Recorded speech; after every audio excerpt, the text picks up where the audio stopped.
வழி இருக்கும். உன்கிட்ட எல்லா பவரையும் கொடுத்துட்ட. என் சார்பா நீதான் இப்ப அவகிட்ட சண்டை போடணும். தோல்விங்கிற வார்த்தை அகராதிலேயே இருக்கக்கூடாது.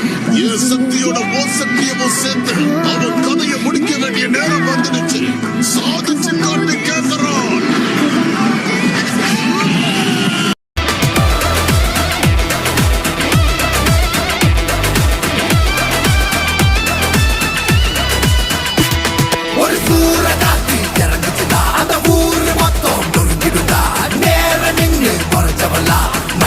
போட்டுடு மன்னிப்பு கேட்டுடு ஏன்னா இவ வரலாற பார்த்து நடுக்கிற ஆள் போல நீனா கொஞ்சம் சிக்காத ஆசை முடிச்சுட்டு ஆயுசு முடிச்சு தொட முடியுமா வர ஒத்திக்கோ ஒத்தி குச்சிக்க நான் பார்க்கும்போது பத்திக்கோ கண்ண முடி இவன் பேர உள்ள நினைச்சிக்க வேற வேற மாதிரி சாவ போறன்னு தான் புரிஞ்சுக்க சின்ன பிடிச்செல்லாம் சும்மாவே கத்துட்டோம் சிக்கி தவிக்கிற கூட்டத்துல சுத்தட்டும்